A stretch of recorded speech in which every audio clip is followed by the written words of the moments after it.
Welcome, everyone. I am so excited to have this conversation joined by Anthony, the recovering CPA Faso. And we're going to talk about a discussion topic I wanted to touch on for a while now. And that is infinite banking for real estate investors. Now, we're going to talk about how this applies to all people and entrepreneurs, but the majority of our clients are involved in real estate. They're curious of this topic. A lot of them don't really know how it works. And the reason why I find this appealing is it gives us diversification. You don't need to find an amazing listing to invest into it. And it gives us the opportunity to move more of that money into that tax-free bucket. So it's not just about creating tax savings in the year that we do cost saves, reduce your taxes. We're trying to create lifelong tax savings, and infinite banking is one of the strategies that will help us out with this. So, Anthony, introduce yourself in 60 seconds or less. Okay, I'm Anthony Faso. I'm a self-described recovering CPA. Born and raised in Las Vegas. Went to join the Army right out of high school. Got my accounting degree. Joined PricewaterhouseCoopers. After I got my CPA, I was a CFO of a chain of restaurants. Then I opened up my own CPA firm. Then during that time, then particularly in 2008, when I saw the financial crash and I saw the devastation that happened, not only to me, but to my clients, I knew that we needed to do something different. Because I was sitting in front of a client and he's like, "Hey, Anthony, I did everything I'm supposed to do, but now my 401k is a 201k. And so I kind of started looking for alternatives particularly for myself. That's when I encountered the infinite banking concept, and I started utilizing it myself. Some of my clients were approaching me saying, "Hey, I don't really trust Wall Street. I'm looking for something different." I'm like, "Well, this is what I'm doing." And eventually I turned that into a business where I had IBC business, and then I had my tax business. Then somewhere back here, I had my family. And so I had to make a choice. And easy one was I sold my CPA firm and have been doing infinite banking 100% of the time. And since. A CPA business is so hard to run because the majority of CPAs undercharge and underserve. And it's incredibly hard, especially with the shortage of accountants, to charge what people want you to charge and still be able to afford your staff. So then people are pressured to overwork their staff, burn out their staff, or compromise the quality of their work. So, I understand why you did it. It is a hard business, and I worked for several firms that really didn't, that would just undercharge and burn out their staff. And it was not enjoyable or sustainable. So I'm glad to see you found a way out. Our way out was through charging more and doing tax planning. And tell us about first off, what is infinite banking for the people just who've maybe heard of this concept but don't really know what it is? Infinite banking is a concept. It is not a product. Okay, that part is often misconceived. And this is not an investment that we're doing.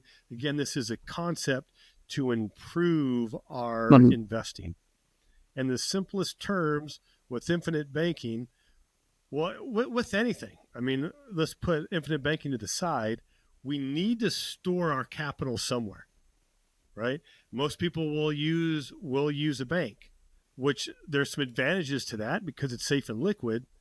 But the disadvantages to that, the money we're holding there isn't earning much. And then as soon as we withdraw, let's say we withdraw the money to buy an asset, we broke the compound interest curve because we stopped earning income on the money inside our account. And Mark, let me ask you this. At what point do you want your money to stop compounding? Now, that's a really hard question. Let me think about it. I'm going to go with never. What? You know? Okay, good answer. And that's what the answer we get from most people. But the problem is the system most people are using, we're breaking that compound interest curve every time, right? We save up money. Let's kind of use it. You'd mentioned you have a lot of real estate investors, and as do we. And what they're typically will do is they're going to save up money until they have enough to buy the investment, and then they drain their account and buy the asset, right? But then we want to buy more assets, so we repeat the process. Save up a little bit more money, and then once we have enough, we drain the account and buy the asset. Problem is we're breaking the compound interest curve every time. And what we do, I say in the simplest terms, we're just going to add one extra step to get that uninterrupted compound interest. And Mark, do you use the rewards credit card? Okay, now why do you use a rewards credit card? Why don't you just pay cash? Yeah, you get points, right? So what I'm hearing, I'm going to buy this thing or whatever it is, but you're just going to add one extra step, the credit card, so then you're going to get some extra benefits, miles, cash back. You can understand that. You can understand infinite banking. All we do is I consider infinite banking, this is my rewards credit card for my investing. Instead of using cash to buy the asset, what we do with infinite banking, we have to store our capital somewhere. So most of the time people are looking for somewhere that's liquid and safe. So we're going to use a bank account most of the time. But what we're going to use, instead of a bank account, we're going to use a high cash value whole life policy. Now, I would tell you, Mark, I know when I had my CPA firm, I had whole life insurance guys knocking on my door about once a week. And I would look at it, and it just really, it didn't make sense. And we need to realize the product we use for infinite banking is a specially designed whole life policy. It's not your traditional whole life, right? Because that traditional whole life, you get a lot of death benefit. You don't have any cash value for about 3, maybe 4 years. The way we design it is very different, where we have cash value from day one. And what makes this a great place to store cash is not only is it safe and liquid, and we could do a whole podcast on how I would argue that it's safer to store money in a whole life policy than at a bank, particularly as we saw last year, a couple of banks started to fail. But we design this where it's high cash value, so you can use this policy 30 days from when it's set up. You have that cash that is available. So what we do in regards to the rewards credit card, when I buy that asset, instead of using the credit card, I use my policy, and instead of getting miles, I'm going to get more money in the form of uninterrupted compound interest.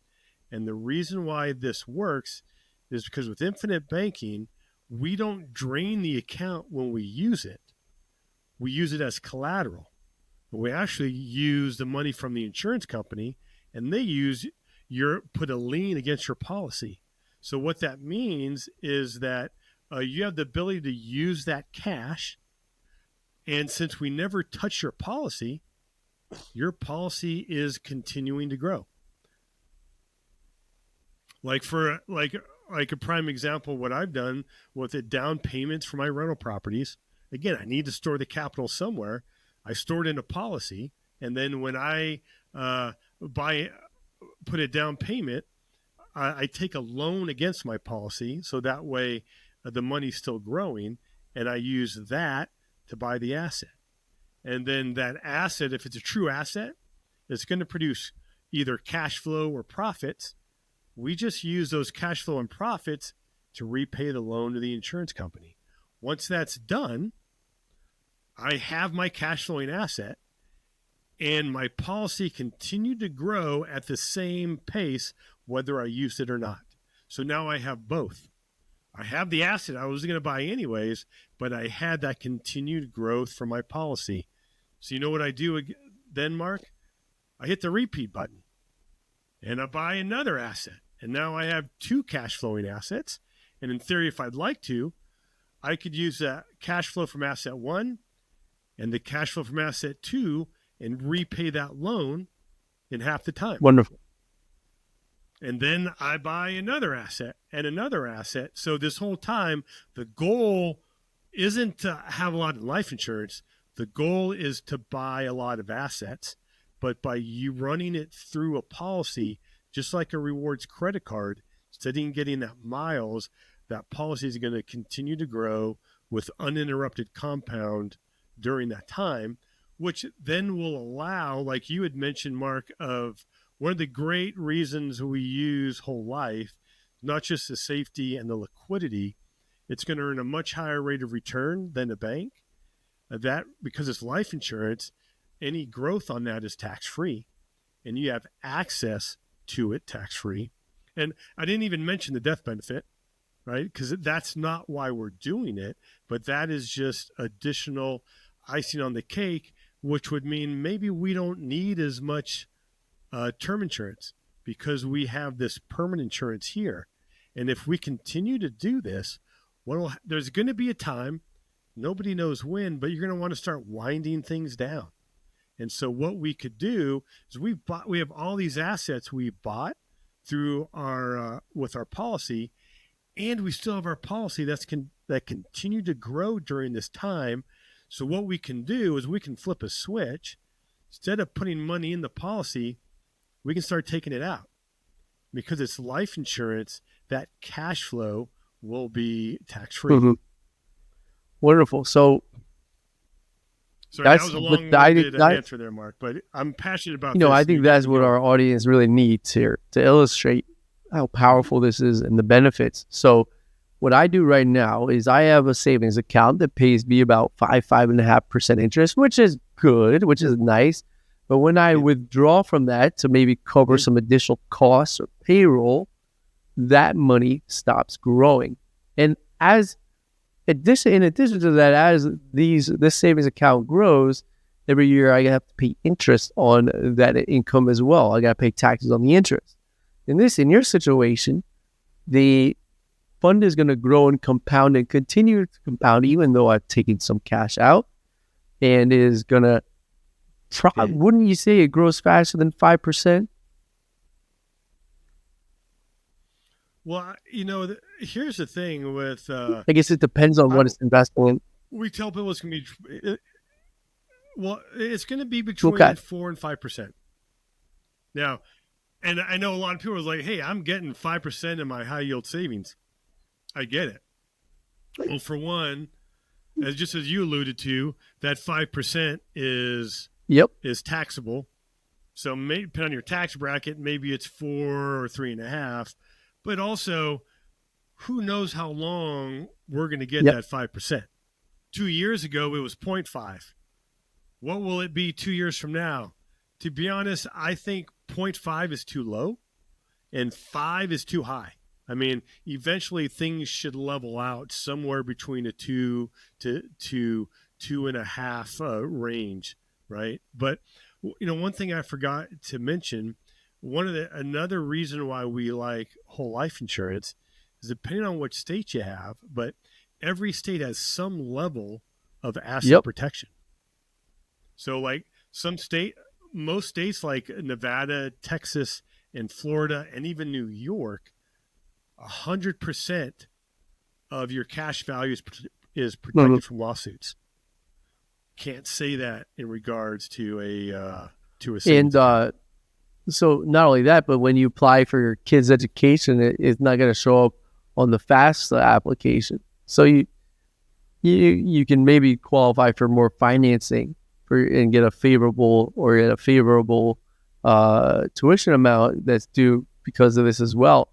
So lots of cool things here, right? And like you said earlier, now I think that this is what a lot of people get hung up on. They're like, well, how long do I have to wait before I can actually use the cash? Are you saying now that as soon as you've made a contribution, you can start taking some withdrawals from this account?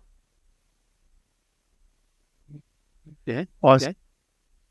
Yeah. Well, it takes 30 days. 30 days.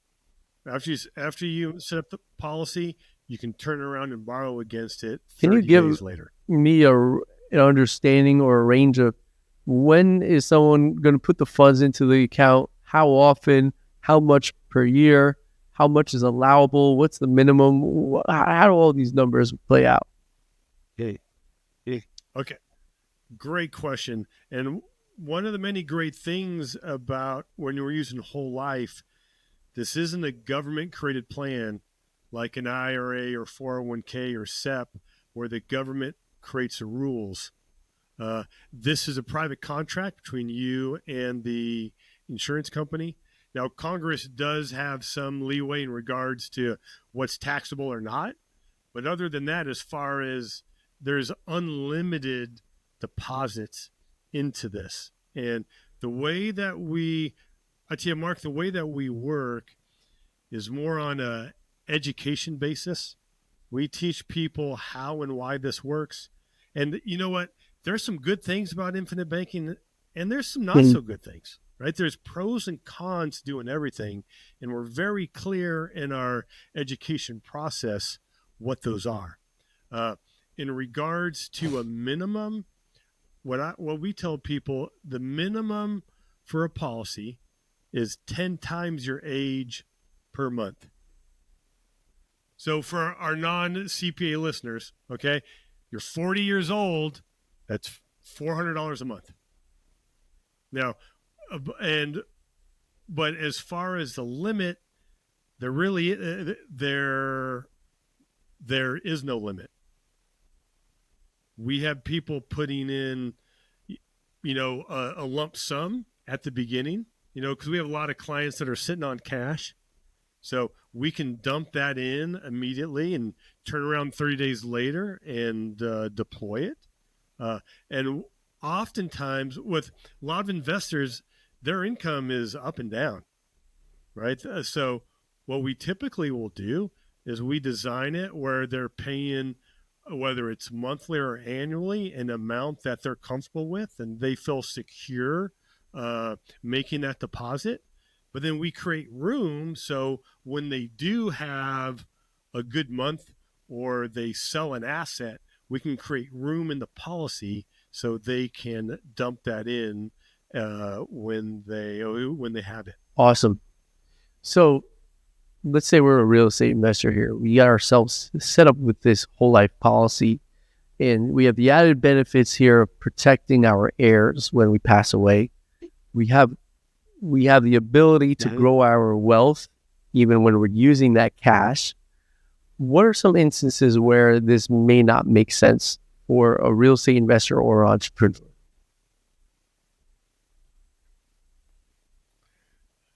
Mark, to be honest, this will make sense.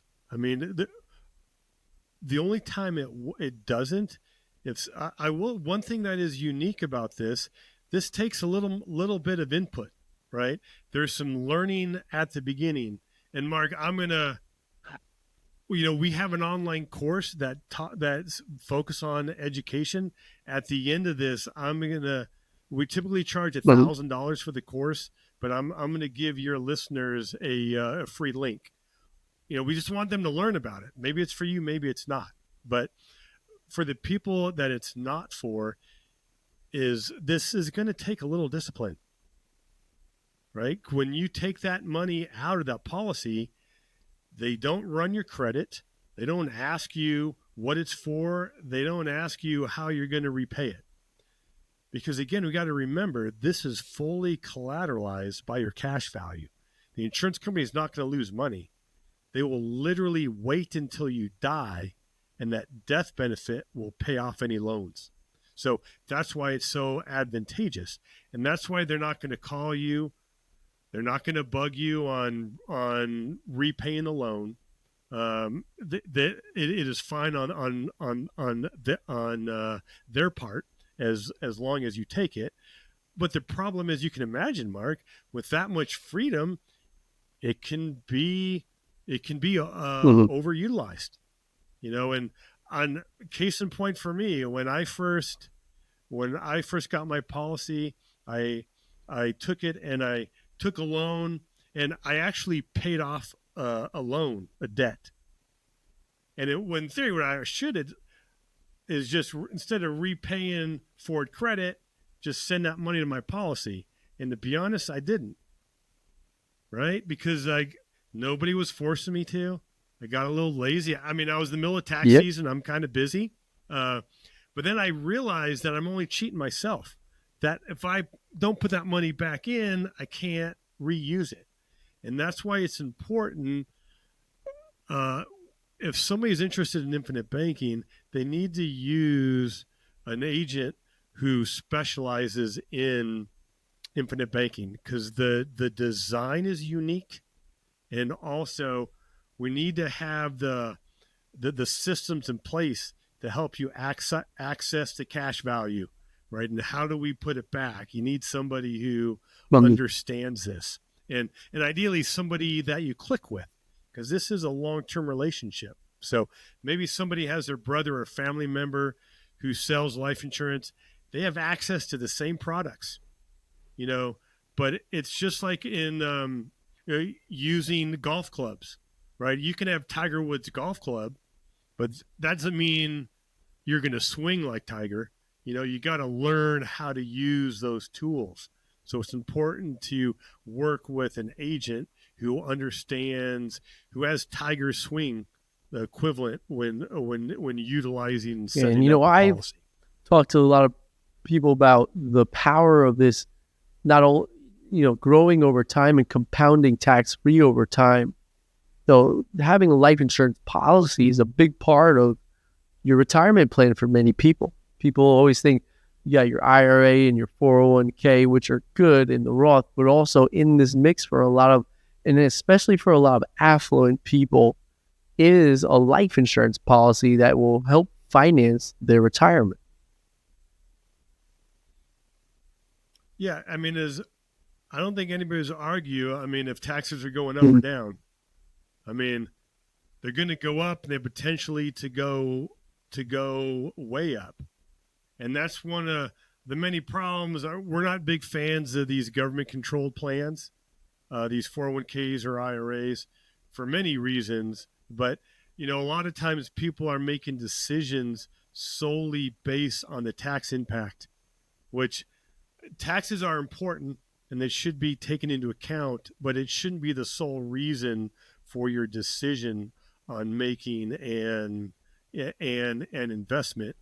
Also, here's a little thing, Mark, you can probably relate, because I didn't even realize this till I was doing taxes.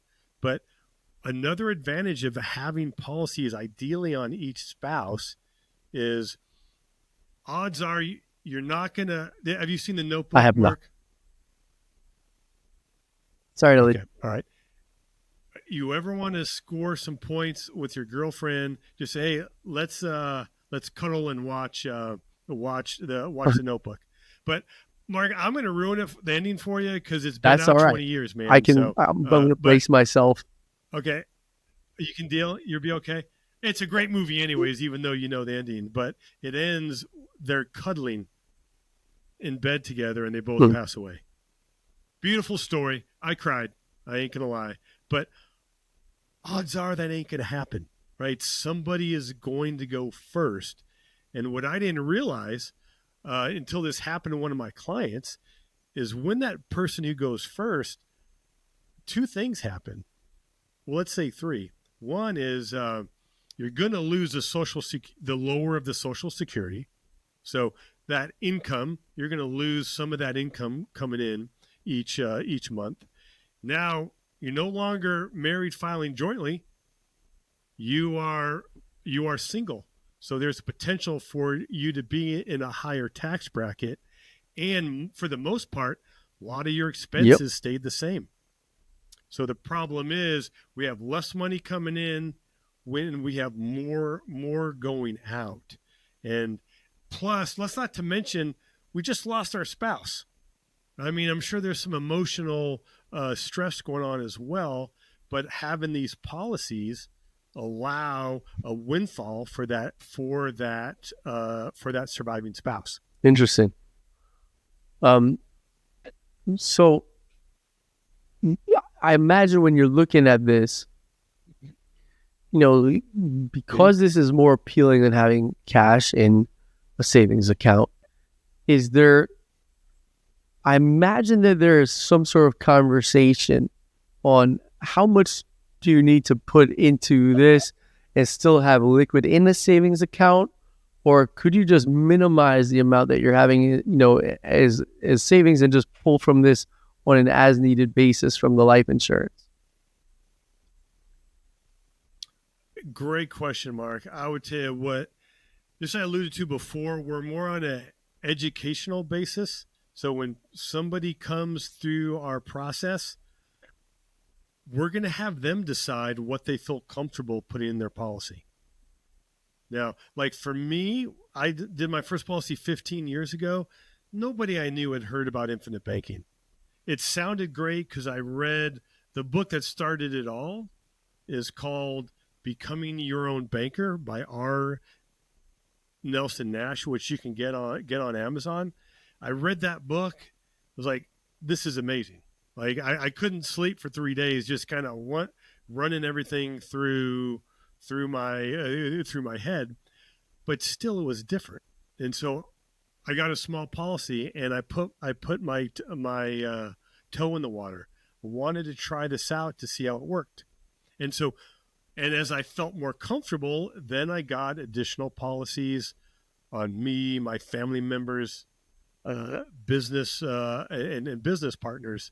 But we take that same approach when we meet with a client. We're never going to tell them what to do, but we are going to tell them what they can do. We just want them to start, no matter what their deposits are. But once they have comfort, and I would tell you like what I do, I keep 1 month of expenses in my savings account because I could get access to it immediately if I need it. Everything else, I'm going to store in my policy because it takes me about a week to get access to the funds, so I can typically wait a week. But I'm going to store it in my policy for the reasons I alluded to earlier. It's safe, it's liquid, it's earning a higher rate of return, asset protected, and when I need it, I can access it. So to answer so it depends on where they are in their comfort level. But I would always leave some cash outside for emergencies. And to be honest, I'm a big proponent of having some cash in a secure safe, just in case. I mean, when my kids were younger, I had it more in case I needed bail money in the middle of the night. But just in case something happens with the banking system, or who knows what happens. But I feel comfortable having some liquid dollars outside the system. So tell me, what would we expect as far as the interest we're paying when we borrow from our life insurance? Now, right now, that's 6%. Okay, so what I imagine here as part of the strategy, if our life insurance, the growth of the life insurance will be a little more than the interest we pay on the life insurance. So we want to use it on an as-needed basis, and we want to return it if and as soon as we find an instance where we can have a form of financing that is less expensive, or might be tricky in this current environment. But I imagine you would want to return that amount that you borrowed, so you can. Well, I guess if it's growing at 5%, you're doing okay. But what are your thoughts on how we're borrowing from it? We're paying interest. We want to avoid the interest payments. What I would say is that the key thing is whatever we're going to deploy the money to needs to earn more than the interest we're paying. Like that's one thing that we are looking at. And I would say one thing that this has allowed me to do is to make better financial decisions. Because if I'm earning, say, 4 or 5%, that's equivalent of maybe 6 or 7% in a taxable account. So I'm not going to chase a 6 or 7% return that could lose money when I know I'm locked in and going to earn that 4 to 5%. One thing that also makes this attractive is if you use your policy to create taxable income. Like, let's say, for example, like I mentioned, I use it to buy a rental property. I can deduct that interest against the income that I'm earning. So maybe it's 6, but maybe the equivalent is going to be even less. Gotcha. Great. So tell me about, now what I'm curious here is, obviously life insurance has been shown to be a really powerful vehicle for the affluent. What other activities or investment vehicles are you interested in when you're looking about what you're doing with your finances and other activities? Well, great. I would tell you one thing that makes us different, Mark, is that we're focused on, we're combining the infinite banking concept with Robert Kiyosaki's Rich Dad Poor Dad, where our goal is to create more passive income. You can kind of see it on my shirt, where your passive income is bigger than monthly expenses. Or I like to say, I want my pie to be bigger than me. And so we're looking at ways to create passive income. And I would tell you, our goal, Mark, to be honest, is to be the best in infinite banking in the country. In order to do that, we can't be an expert in other fields, which that was one reason why I wanted to sell my CPA firm. So one thing that we do with our clients is once they have a policy, then we start looking at their goals, and we're going to meet with them and say, how much capital do you have? What are the goals you're trying to accomplish? And how much time do you have to commit? Then we will present some ideas of creating some passive income that will fit in their personal situation. As I said, we're not an expert in those fields, but we work with people who are. And so typically I would tell you, Mark, we're not real fans of Wall Street. We typically recommend people invest in what you know. Most people don't understand Wall Street, so we shouldn't think they should invest in it. But if you do understand it, then by all means you should invest in it. But some of the assets that we have people working on or investing in, for one, their first asset we like is investing in Absolutely. yourself. I guess the highest ROI. Right? Yeah, a lot of people, I mean, maybe they've read Rich Dad Poor Dad. All right, I want to buy real estate, but they don't know where to go. They don't know how to analyze a deal. So maybe you hire a coach, or you get that training. Also, let's invest in your business. Maybe we can use that to hire some admin help so you could go out and generate more money. Or maybe we take that and do a marketing campaign, and then with that revenue it brings in, we use that to repay the loan. So some of those are some minor things or more kind of personal. But as far as assets going, we have a lot of people in real estate, and I know real estate's very vague. We have one thing I like is turnkey real estate, because I don't have the time or expertise to go find those deals and manage them. So we work with a couple of turnkey providers where I've bought houses for 20 to 25 grand down. And that's one thing people don't realize, depending on where they live, right? And Mark, I know you deal with some more high-end individuals. Maybe they're living in California or Florida or some beautiful areas where or even in Vegas, the average house is $400,000. Average house in Memphis, Tennessee is 110. So, and 50% of people rent in Memphis. It's part of their culture. So we have turnkey real estate.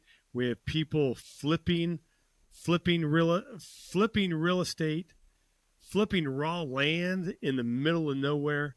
We have people flipping cash flowing websites, starting a brand on Amazon.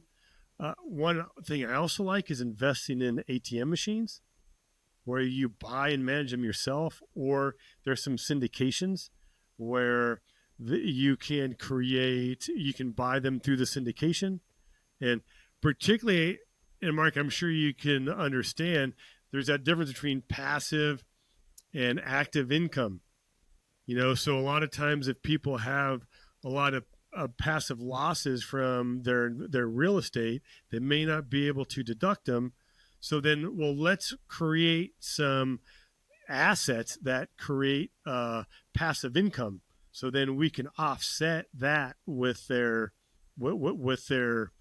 passive income. And Mark, I know I say I'm a recovering CPA, but taxes are in my blood, man. I can't help but give some tax advice, or at least evaluate that when we're making financial decisions. Wonderful. So what I want to know now is, so you said you had a link, and I think that the audience would be interested in knowing that link, which will go in the show notes. Can you give that link and have any call to action and ask of the audience? What I would say, I'm going to give you two links, Mark. The first one is kind of our link tree. So that will give you, if you want to check out, maybe to see if, just learn more about us. We have a YouTube channel, Instagram. We're on TikTok. We also have the Infinite Wealth podcast. And what's also going to be in there is going to be a link to get on a phone call. Because what we start our process with is what we call a discovery call, where you're going to talk with us. We're going to answer any questions you got, go over your goals, and see if this is a good fit for you. And if it is, we're talking about the appropriate next step. But the link, the big link is going to be Infinite Wealth Consultants / Mark Perlberg. And then when they go to that, then you're going to get that. That's going to be a free link to our course. Now, since we're live streaming this, I will say I don't think it's not live as of right now. Okay, but it'll be live by the end of the week. But what you're going to find in there is some basic how infinite banking works. You can kind of see how it works without having to even talk with us.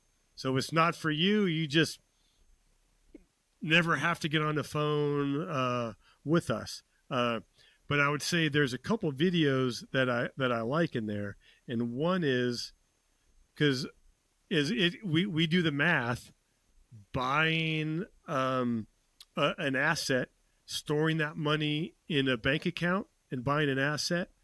Or what if we made those deposits instead of a bank? We made those same deposits into a policy, and we bought that same asset. We're going to compare the math and go through that on which one is going to give you more cash at the end of the day. And I would tell you one of my personal favorites, Mark, maybe you've gotten this question: should I get a 15 or a 30-year mortgage? We did the math on that, and we even kind of expanded it because most people, Mark, would probably what do most people think? Which one is better? I would guess that most people would think 30. Well, it depends on the time value of your money and what you're going to do with it if you don't pay off that mortgage. So I don't know what the answer is. Well, you actually hit the nail on the head as far as the time value of money. I think most people believe a 15-year is better because you're going to pay less interest because it's going to be paid off in 15. But just like you alluded to, we got to look at the time value of money. If you have a 15-year mortgage payment's going to be a little bit higher. So we have to account for that additional funds. And that's what we did inside in the calculator in the video. But also we talked about some other aspects. Which one gives you more tax deductions? Which one gives you more flexibility? And so there again, with a lot of the stuff we talk about is we do the math to support what it is we're saying. And that's a piece of what you can get. Wonderful. Well, I'm excited to share this with everyone. I might check it out myself as well. During, maybe not right in the middle of tax season, but we'll see. But so Anthony, anything else? If there's anywhere else they want to go to follow you, feel free to share. But I really appreciate your time and insight in delving into infinite banking for entrepreneurs and real estate investors. If you're a real estate investor or entrepreneur, you owe it yourself to at least look at it. Because if you talk to people, there's either two schools. This thing is the worst thing ever, or this thing is the best thing and is going to cure all your woes. To be honest, it's somewhere in the middle. This obviously isn't terrible, but this also isn't the biggest thing since sliced bread, right? Because a lot of times people oversell it. But what we're going to do, just view this as your rewards credit card for your investing, and learn more. Maybe it's for you, maybe it's not, but the only way you're going to determine is if you check out those videos and find out for yourself. Thank you so much, Anthony. I hope you guys all enjoyed this conversation. If you want to learn more, you got his info, and if you or someone you know can use our services, email info@markprogorcpa.com. Send me some talent as well. We're also always hiring and looking for good tax accountants. Have a great day. We'll see you on the other side.